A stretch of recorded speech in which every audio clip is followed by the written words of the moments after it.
verdade é que é mentira. This flow is rooted in what people think. Nós queremos promover um diálogo com a cultura. Vamos te ajudar a reconhecer o senhorio de Cristo sobre todas as coisas, sacudindo a poeira da ponte entre o cristianismo e a realidade. Você está ouvindo o Prisma Podcast.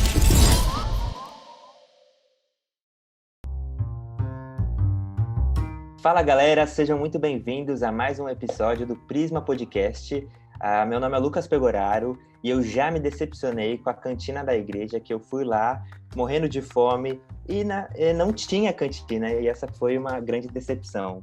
Fala galera, meu nome é João Pedro e eu já me decepcionei com a profetada da irmã do Coque. E aí galera, meu nome é Davi Heiker e eu quero dizer que já me decepcionei, não era a igreja que eu frequentava, mas tinha uma igreja na minha cidade que chamava 100% Trigo. E eu nunca entendi isso, cara. Porque Jesus disse que não é 100% trigo, entendeu? Mas tudo bem. Vamos embora. Qual é? Eu sou Daniel Câmara e eu já me decepcionei com o banheiro da igreja. Não queiram passar mal na igreja durante a reforma do banheiro. Meu nome é Gabriel Pacheco e eu já me decepcionei com a tranca da cabine do banheiro da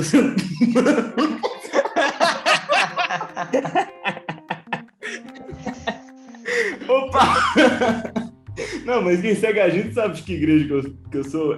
Sabe, ué. Interessa, velho. Não pode Tá tudo bem. Tá a cabine não abriu, ó. A culpa não é minha.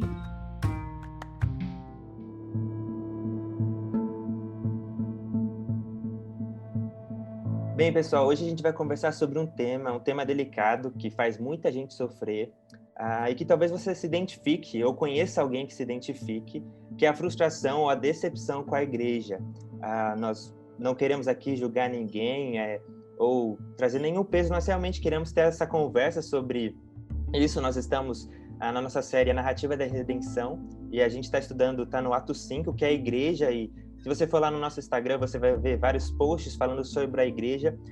E o fato da decepção com a igreja é uma realidade que, se você nunca se decepcionou ou se frustrou com a igreja, seja a instituição ou a sua igreja local, você com certeza conhece pessoas que já passaram por isso. Hoje em dia existe um grande número de desigrejados, pessoas realmente machucadas pela igreja, a instituição.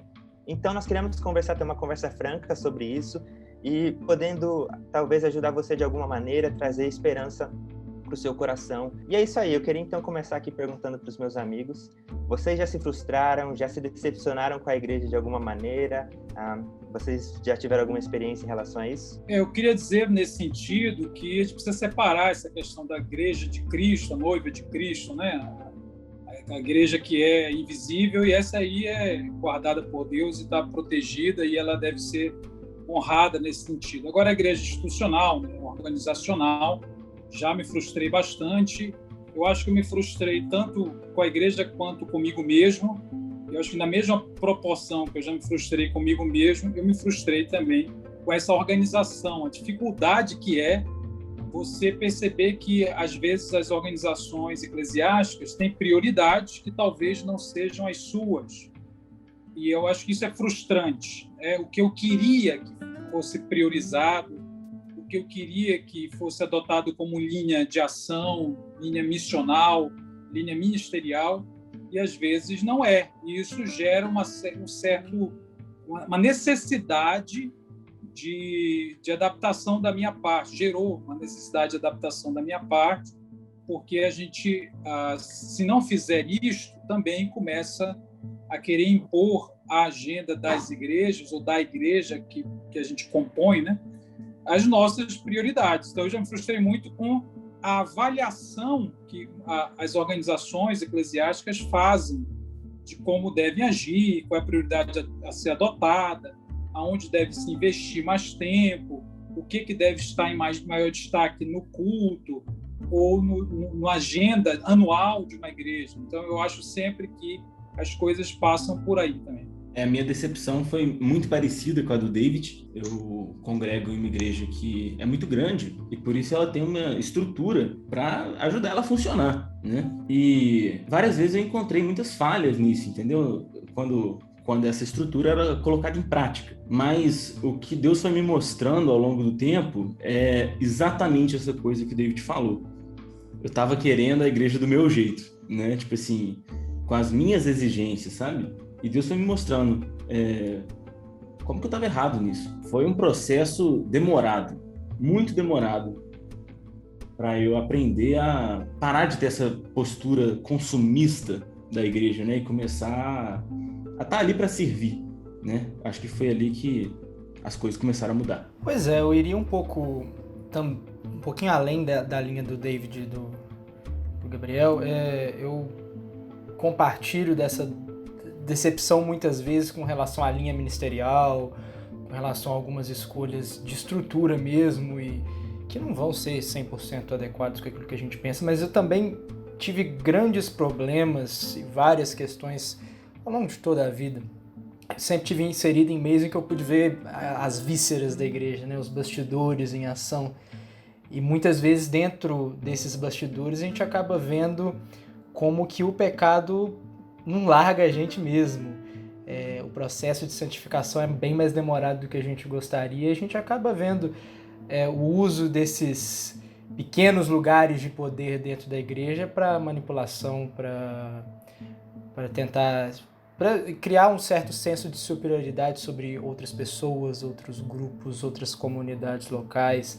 Aqueles famosos despachantes de fofoca, sabe?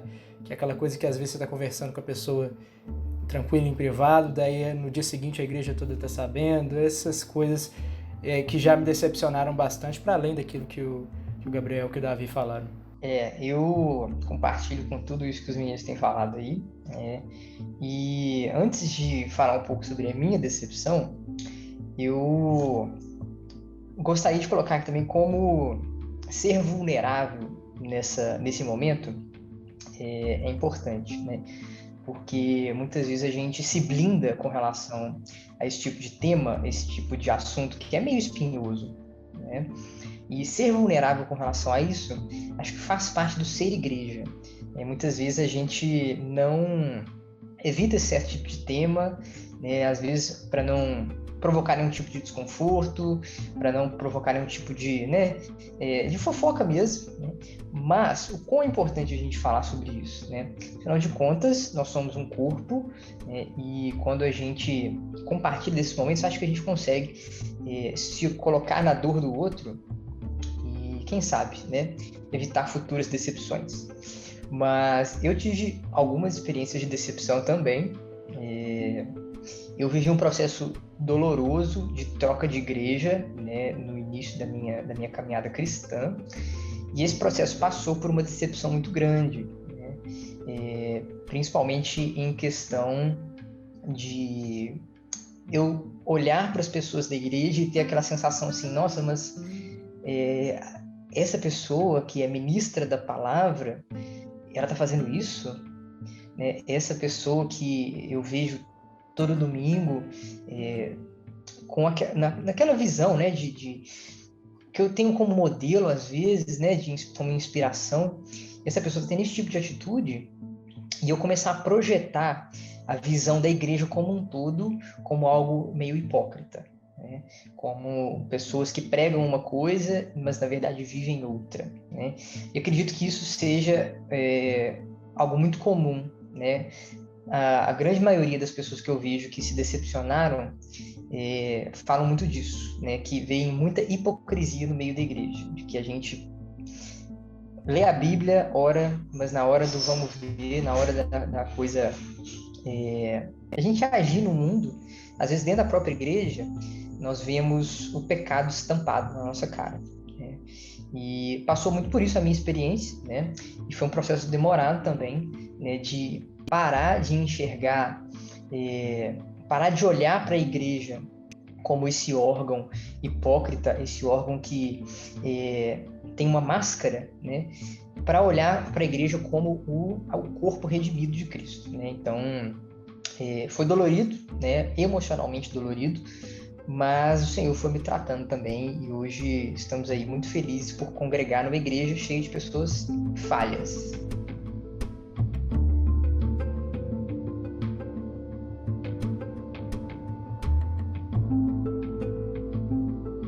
As decepções, elas variam muito, né? Eu imagino que as pessoas que estão ouvindo a gente, as histórias devem ser muito variadas e algumas realmente muito difíceis. Existem decepções que envolvem realmente uma igreja que não é bíblica, que não prega o verdadeiro evangelho. Isso traz um peso muito grande para algumas pessoas que estão dentro desse contexto.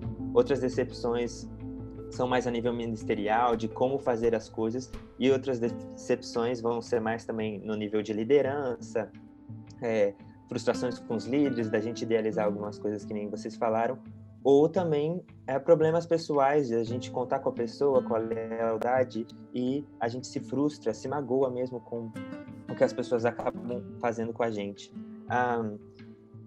E aí, então, vamos lá. Como a gente lida com essas questões? Que pensamentos vêm à mente de vocês de... tá bom, o que a gente faz com tudo isso que a gente tem, né?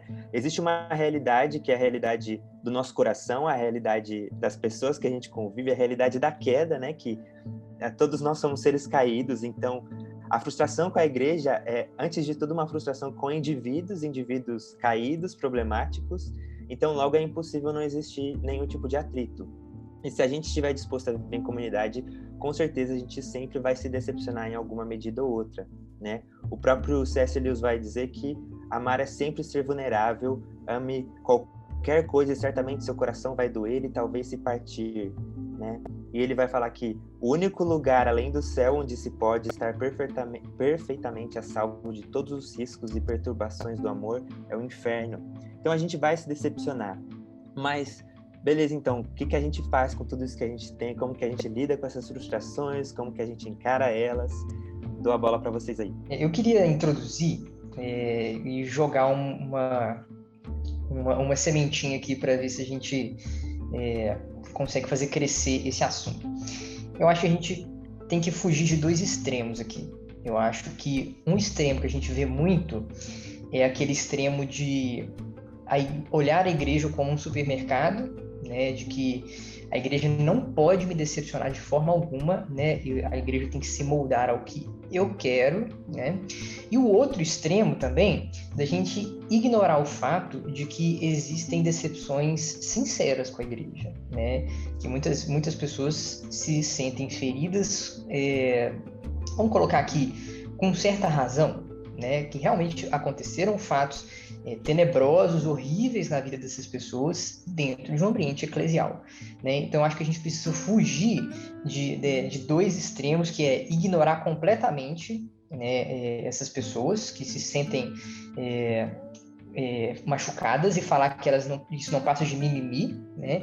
E também não podemos ir para o outro extremo de achar que a igreja está lá para servir nossas próprias vontades, né? Então, acho que o começo passa por aí de achar um equilíbrio entre essas duas coisas. É interessante, João, que você falou isso, que algumas decepções são até mais que decepções, são crimes que líderes cometem contra as pessoas, né? Então, realmente é muito importante a gente não cair nesses extremos de ignorar, fazer pouco caso de realidades que realmente são abusivas de líderes religiosos e tudo mais. Isso é muito importante no sentido de que a vida em comunidade, ela é um risco, ela é arriscada e ela pode redundar nesse lugar de abusividade, de criminalidade. Então isso tudo realmente pode acontecer. Não é uma novidade, porque as pessoas também acham assim, porque a igreja hoje está muito ruim. Então isso não é uma novidade. Eu acho que uma parte da decepção ela pode ser porque a pessoa tem uma expectativa irreal que seria a igreja, e essa parte que tem que ser corrigida, e tem uma parte da decepção que é inaceitável mesmo, que mesmo tendo a expectativa correta, mesmo você entendendo a natureza do humano que se reúne ali, mesmo o humano que passou pela redenção ou está passando pela redenção, mesmo assim você se decepciona. Ainda assim, a gente se decepciona nesse nível, mesmo já conscientes da vulnerabilidade. Então, acho que são essas duas coisas que o João falou, né? Por um lado, a gente precisa melhorar a nossa expectativa para não ficar se decepcionando toda hora. Por outro lado, a gente precisa entender que mesmo com a expectativa ajustada, nós continuamos correndo o certo sério risco de, ao amarmos, ao nos devotarmos serviçalmente a uma igreja, ao estabelecermos a igreja como alguma coisa importante na nossa vida, investirmos tempo, dinheiro, não na igreja, mas no reino de Deus, e o reino de Deus é vivido naquela comunidade por nós, né? Nós continuamos correndo esse risco do amor, que foi citado, que C.S. Lewis falava, e ele é inapelável, sempre vai acontecer. Eu queria fazer uma outra citação, e vou tomar liberdade, inclusive, para ler aqui, muito breve, da Simone Weil. Ela diz o seguinte: creio que todos os seres humanos a quem me foi permitido dar pela minha amizade o poder de facilmente me magoar, divertiram-se por vezes magoando-me, frequentemente ou raramente, conscientes ou inconscientemente, mas todos em algum momento. Ali onde eu reconhecia que era consciente, eu pegava uma faca e cortava a amizade sem, aliás, prevenir o interessado. Traduzindo, ela está dizendo assim: olha, todo mundo que eu estabeleci amizade, amor, isso é uma marca da igreja, um companheirismo, facilmente poderia me magoar. E alguns se divertiram fazendo isso. Eu acho que é essa dose aí do inaceitável, né?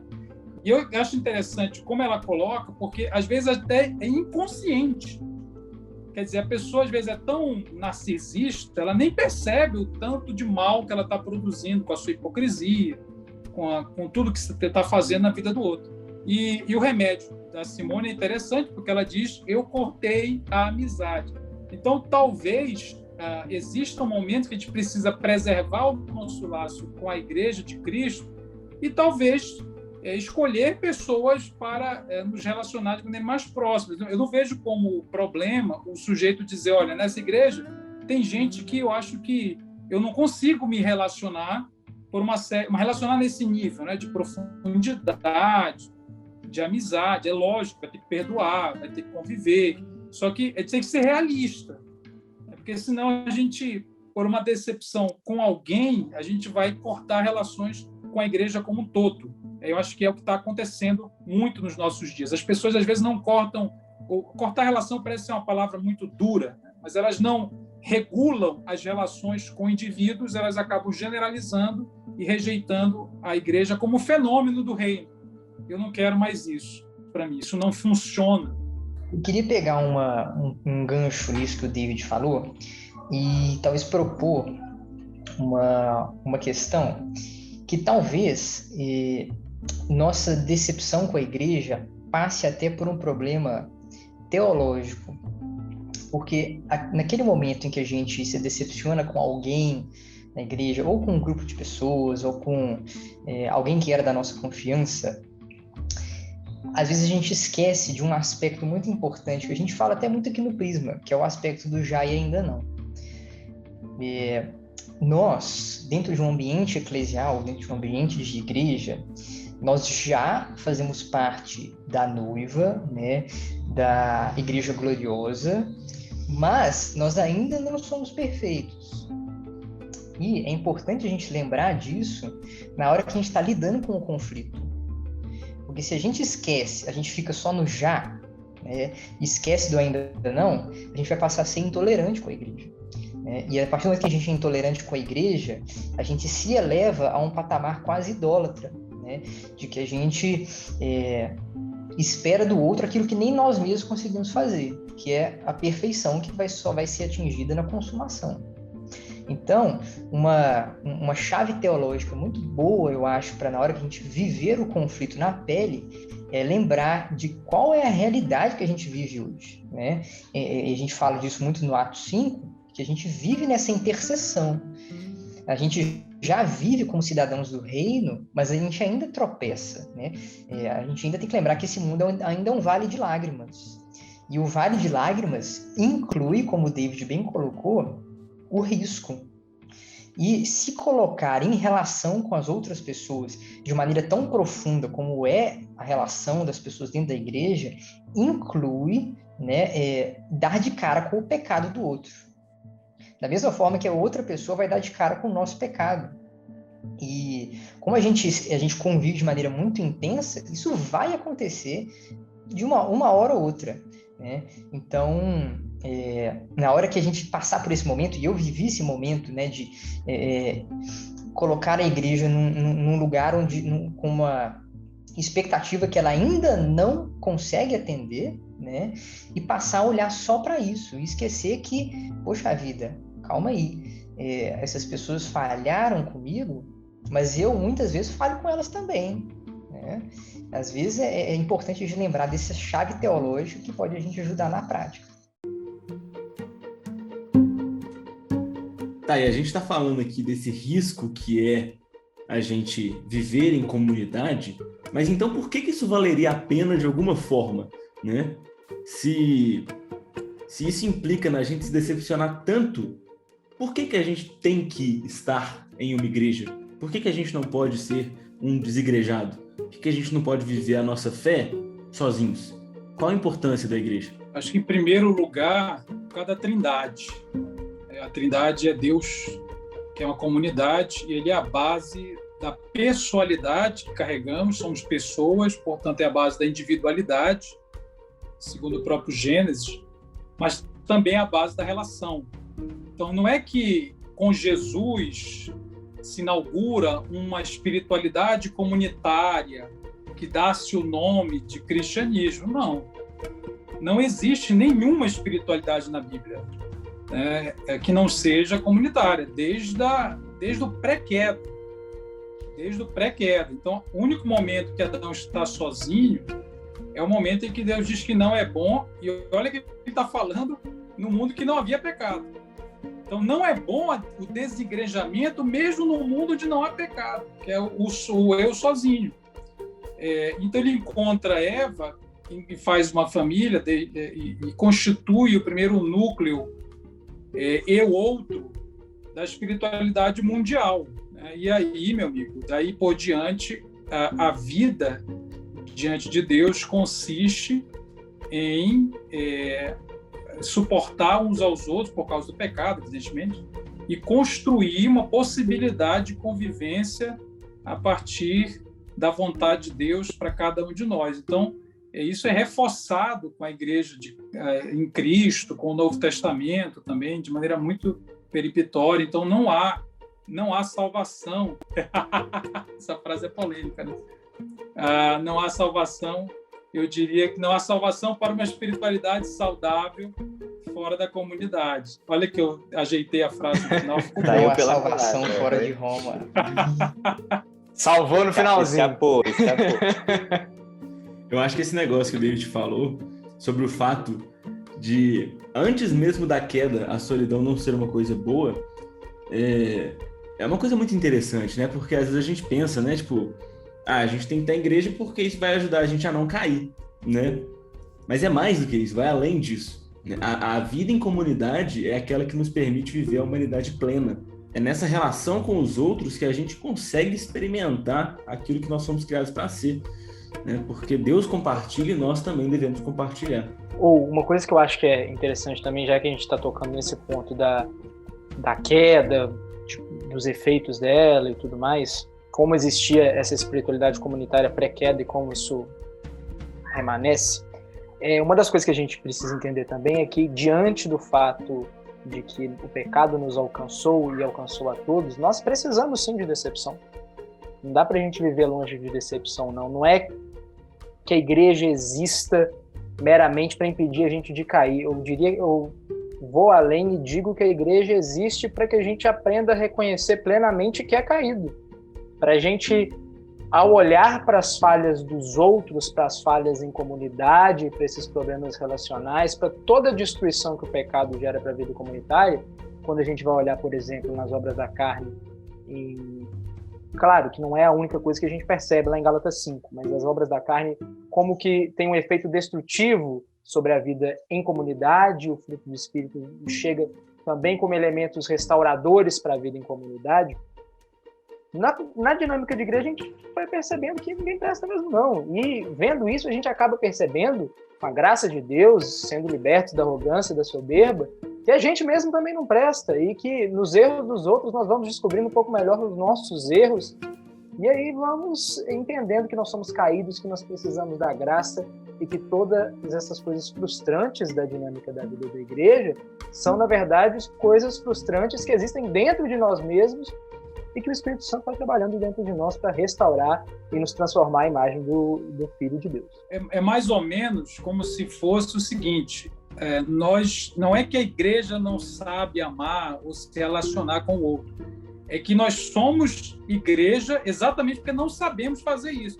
Quer dizer, os cristãos só são cristãos porque eles não sabem, eles não conseguem resolver o problema deles. Entre vários problemas é exatamente este. A gente não sabe se relacionar um com o outro e por isso a gente virou crente, meu Deus do céu.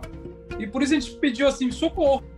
A salvação é exatamente uma constatação da nossa incompetência, entre várias incompetências, a relacional. Então nós somos igreja exatamente porque nós não sabemos como devemos nos relacionar segundo os propósitos de Deus. É por isso que a igreja existe, para pedir ajuda, para poder ver se um ajudando o outro, a gente vai mitigar, aprender e progressivamente formar Cristo em nós, como o Daniel falou.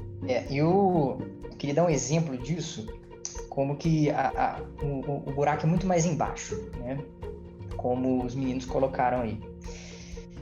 Vejam como o projeto, vou colocar aqui projeto secular, tá?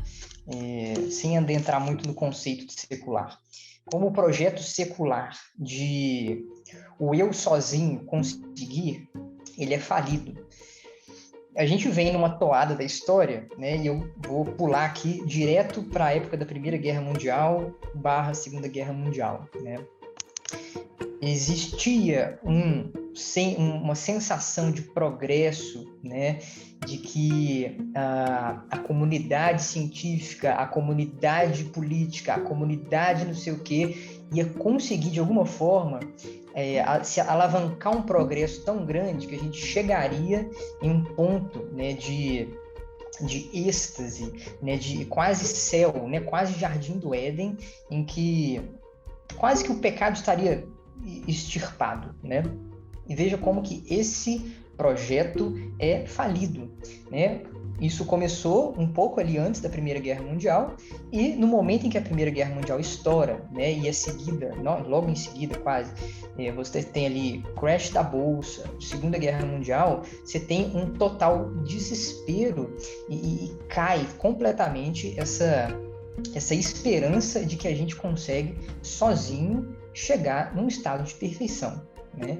E isso a gente consegue ver direitinho, aí trazendo para hoje, como que um senso de individualidade extremado, individualista, que é muitas vezes pregado por aí, em feed de Instagram, Twitter, tudo mais, essas psicologias, né, de que você dá conta sozinho, esse projeto continua falido. Da mesma forma que ele faliu na época da Primeira e Segunda Guerra Mundial, ele vai falir de novo. Tanto que a gente tem visto, e aí eu cito algumas pesquisas que eu dou de cara diariamente, né, como profissional da saúde, em que a gente vê um nível de solidão, um nível de ansiedade, um nível de depressão crescendo tanto que vai chegar um ponto em que a nossa sociedade vai ficar tão atomizada, né, que as pessoas vão simplesmente parar de se relacionar da maneira como deveriam. E a gente sabe muito bem onde que isso vai dar, né? Nós tivemos outros exemplos na história e fatalmente teremos outros se a gente insistir nesse programa, né? E pegando um gancho no que os meninos têm falado aí sobre nós sermos seres relacionais, eu pego aqui um argumento do Jonathan Edwards, né, que vai falar muito sobre afeições religiosas, né, como que o ser humano ele tem um lado afetivo importante, e pegando o argumento dele de um livro que chama, esqueci o nome do livro, O Fim para o Qual Deus Criou o Mundo. Isso. Ele vai pegar ali e vai dizer o quê? Ele vai chegar filosoficamente na conclusão de que Deus faz tudo para a sua própria glória, né? E tudo que ele faz no caminho até chegar a essa glória redundará nessa glória. Em algum momento, Deus decidiu que nós seríamos seres relacionais. E o fato da gente ser relacional e intencionalmente ser relacional, né, em conformidade com o que ele quer, e aqui coloco a igreja como consumação disso, trará mais glória a ele, né? Então, a ideia de que a gente vai glorificar mais a Deus sozinho, em si só, já está errada, porque o fato de Deus ter criado seres relacionais já nos dá a ideia de que ele será mais glorificado na relação e não na individualidade única, extremada, né? Até para se isolar, a gente cria comunidade, né? Ainda mais no universo online. A galera os desigrejados já são comunidade. Cada um é uma ilha e tem plural para ilha. Plural de ilha se chama arquipélago. Então, você cria um monte de ilha e funda um arquipélago, onde cada um está dizendo, eu não quero, eu não quero, eu não quero. Ah, você não quer também? Eu também não quero. Olha como a gente é parecido. E começa a mais ou menos caminhar junto. Então, até para construir a torre, a desigreja, a negação da igreja, é uma igreja, meu Deus do céu. Porque dá uma sensação de comunidade fora da comunidade ortodoxa, oficial, que não funcionou. Então, é difícil, porque, embora muitos desigrejados tenham razão nos motivos particulares que os fizeram romper com a instituição, e aqui já falou disso, né? Isso tem que ser levado em conta, tem muita coisa justa, né? Tem muita indignação justa. No entanto, acaba que se cria novas estruturas com o mesmo aspecto eclesial de reunião, né, de congregacional, sob a égide dessa desigreja. Então não adianta, não tem para onde correr, não tem para onde correr. Essa é de graça, né? Você vai correr para outra comunidade, para outro tipo de família, para outras estruturas sociais. Movimentos sociais viram meio religião, movimentos ambientalistas viram religião, movimentos ideológicos começam a falar em termos de divindades. E assim por diante. Então você acaba se filiando a partidos, a movimentos, e vai se decepcionar também lá. É apenas uma questão de tempo. E eu queria propor até uma ideia que talvez ousada para o assunto, de que talvez o ato de se desigrejar, né, de se decepcionar com a igreja a ponto de você não congregar mais em igreja nenhuma, talvez seja uma reedição de Babel. Por que eu falo isso? Ali nós temos um movimento claramente em afronta a Deus. Fala assim, eu não quero obedecê-lo, eu vou buscar a minha própria glória. Nesse momento em que eles buscam a própria glória, eles vão fazer o quê? Eles vão se reunir, ficar num lugar só. Muitas vezes o que a gente vê, como o David falou, é um movimento de desigrejados se juntando como uma comunidade de desigrejados, sem querer se espalhar, sem querer entrar em outras comunidades, que era exatamente o que Babel fez, né? Não vamos nos espalhar, vamos fazer uma torre para que a gente chegue até o topo, né? Então, olha como que o nosso impulso relacional ele é tão forte que ele ainda vai acontecer, de qualquer forma ele vai acontecer. A diferença é a gente vai fazer ele de um jeito idólatra ou de um jeito não idólatra. Se a gente vai fazer do jeito de Babel ou do jeito da igreja, né? Então, como o David falou, é impossível fugir do relacionamento, né? A ideia é, nós vamos mediar esse relacionamento pelo quê? Pelo ego ou por Cristo? E qual é a expectativa que a gente vai ter do novo relacionamento purificado, supostamente purificado, que a gente adquiriu? Eu acho que a gente já tem a frase, né? A igreja é inevitável. É igual o Thanos, né? Eu sou inevitável. Muito bom, né? Eu achei muito legal, Daniel, o que você falou, que é interessante, a gente vai se decepcionar, e é bom que a gente se decepcione, porque isso quebra o nosso ego.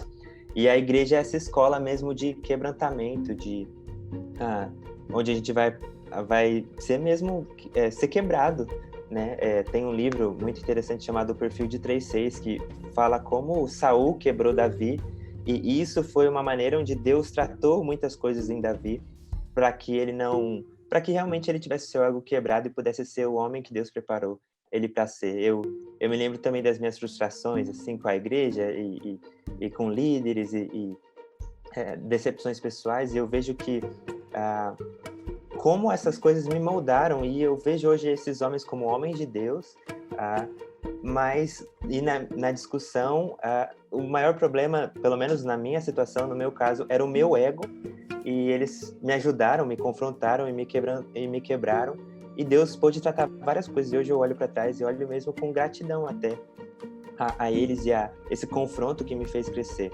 Eu acho que toda piedade cristã, ela é relacional, né? Todas as virtudes que nós encontramos na Bíblia, elas dizem respeito à forma como nós nos relacionamos com as outras pessoas, né?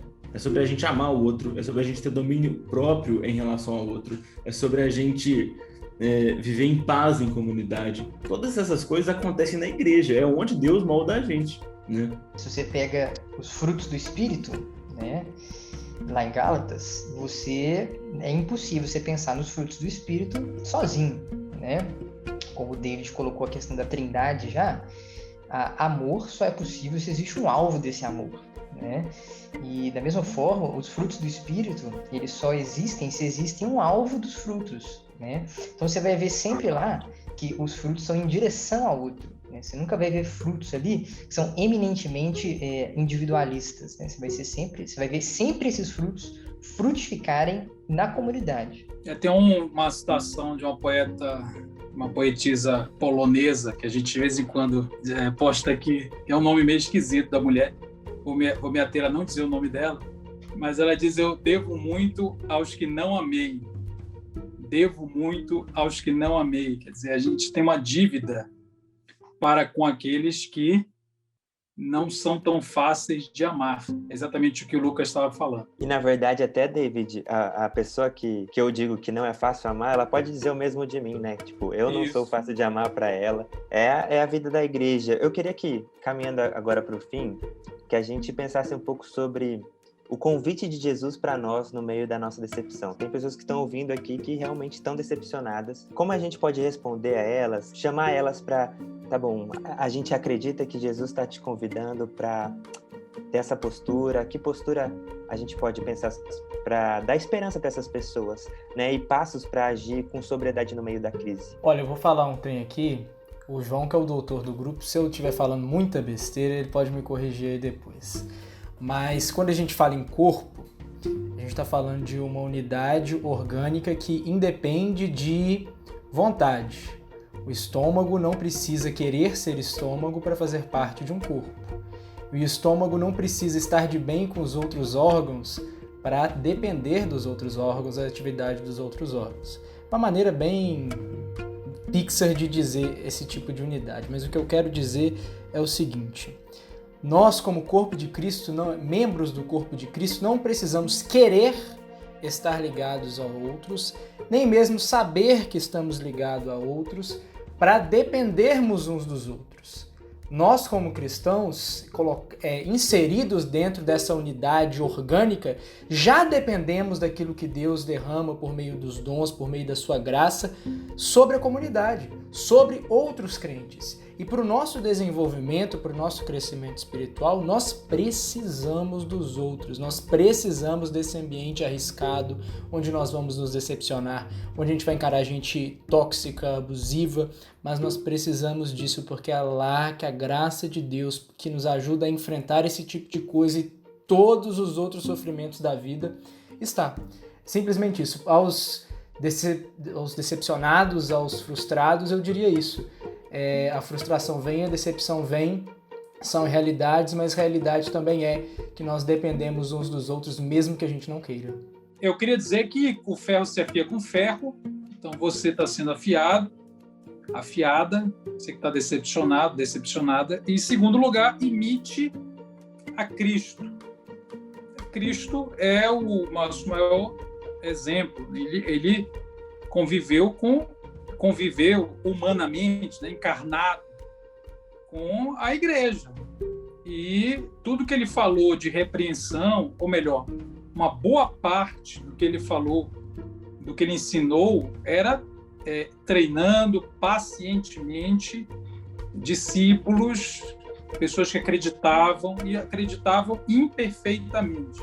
Então, esse é o chamado cristão, é de imitar a Jesus em meio às decepções, mesmo aquelas que poderiam ter sido evitadas se os outros seguissem a Cristo. Então, é mais ou menos isso, é a imitação de Cristo, no final, que conta, que vai nos sustentar, é saber que Ele é perfeito e, na sua perfeição, se fez carne, habitou entre os imperfeitos. Ele não se decepcionava. Aliás, Jesus não se iludia quando era elogiado demais. Melhor dizendo, Jesus não se iludia quando era elogiado, e também não ficava excessivamente triste, frustrado, quando via que os outros iam para o caminho contrário do que ele havia ensinado. Claro que Jesus é perfeito, né? Mas ele está ensinando exatamente esse exercício de quando você vê uma igreja acertar muito, cuidado, talvez você não esteja vendo os erros que você deveria ver. Mas quando você vê uma igreja errar muito, cuidado, porque senão você pode também ficar cego para os eventuais acertos que podem estar acontecendo ali, e é cego para esse chamado de viver a sua fé nos momentos de conformidade e decepção. Eu acho que isso que eu gostaria de falar também vai mais para aquelas pessoas que ficaram decepcionadas, não em relações com outros irmãos, mas mais naquele sentido de a igreja não ser do jeito que a pessoa quer, né? Eu tive essa decepção. Eu passei por essa experiência e eu percebi que eu estava tendo essa postura, como eu falei no início do podcast, consumista, de ir para receber aquilo que eu gostaria de ouvir, de estar lá para escutar do pastor uma palavra que se adequasse àquilo que eu estava esperando, né? Mas a gente precisa, e aqui fica o meu convite a essas pessoas, a gente precisa servir, a gente precisa começar a ir para a igreja, a frequentar a igreja, a ser igreja, servindo, assim como Jesus serviu, né? E isso muda as coisas, isso muda tudo. Quando a gente entende que o culto que a gente está fazendo ali, todo final de semana, não é para nós mesmos, mas é para Deus, a gente muda de perspectiva totalmente, sabe? Eu acho que a gente fica muito... A gente reduz muito as nossas expectativas, sabe? Porque a gente já não está mais ali para receber, a gente está ali para dar, né? E eu acho que nós precisamos nos relacionar com a igreja dessa forma. E uma frase que me impacta muito de Paulo era que ele se gastava e se deixava gastar pelos irmãos, mesmo que se gastando ele fosse cada vez menos amado, né? Então, acho que o convite ao esvaziar-se de si mesmo, que é um convite genuinamente cristão, ele vale para esses momentos também, em que às vezes a gente está tão isolado em si que a gente não enxerga que nós vivemos num mundo de pecadores, né? Nós vivemos em um mundo que em algum momento vai te decepcionar, e você mesmo se decepciona e decepciona os outros. Então, realmente mudar essa perspectiva, né, de que eu estou ali, como o Pacheco bem colocou, eu estou ali para me gastar, me deixar ser gasto pelo meu irmão. Ir com esse tipo de mentalidade para a igreja realmente muda a nossa forma de conduta e até nos deixa um pouco mais, vamos falar assim, vacinados para esse tipo de situação. Que, acredite, se você ainda não passou, você vai passar. Você vai passar sem dúvida nenhuma, né? Então, esse é o meu convite, né, para que a gente enxergue a Cristo, né? A gente enxerga a Cristo. A gente fez um post recentemente, aí não sei quando esse podcast vai ao ar, mas a gente fez um post de Lutero apontando para Cristo na hora que ele está pregando, né? Então que a gente olhe para Cristo, para a perfeição dele na hora que a gente estiver indo para a igreja, né? Senão, se a gente colocar os nossos olhos puramente no erro do outro, a gente vai fatalmente desanimar a ponto de a gente largar a congregação. Então, coloquemos os olhos fitos em Cristo o tempo todo. O meu convite, a minha fala vai muito... Eu quando eu penso em decepção, né, tem esses casos que a gente lida, mas existem casos sérios onde pessoas foram realmente assim, sofreram abusos de pastores, com uma igreja onde não prega o evangelho verdadeiro, e as pessoas realmente se frustraram. E a minha palavra para essas pessoas há um corpo de Cristo que segue o evangelho verdadeiro e que vale a pena se arriscar e que vale a pena tentar, porque da mesma forma que pessoas te machucaram, Deus também usa pessoas para trazer cura, para trazer restauração, e é muito em relações onde Deus vai trazer esse processo de curar as nossas mágoas, né, as nossas frustrações, as nossas decepções, sejam elas superficiais, sejam elas realmente profundas, mas o convite de cura envolve muito as relações em si. Quando a gente está fora do corpo, é como se fosse uma cena de crime, é um corpo dilacerado, né? Mas quando o corpo está unido, quando você está unido, o sangue de Cristo está correndo nas nossas veias, o Espírito sopra em nós, e eu só queria deixar um texto que portanto, fortaleçam as mãos enfraquecidas e os joelhos vacilantes, façam caminhos retos para os seus pés, para que o manco não se desvie, mas antes seja curado. Então, o Senhor quer trazer cura, Ele quer abrir as janelas da esperança, e um podcast como esse pode levantar muita poeira do coração de pessoas que foram profundamente machucadas pela igreja. E acho que Cristo nos faz esse convite, Ele quer permitir que haja cura e restauração nessas pessoas, e a comunidade é uma das respostas para essa cura.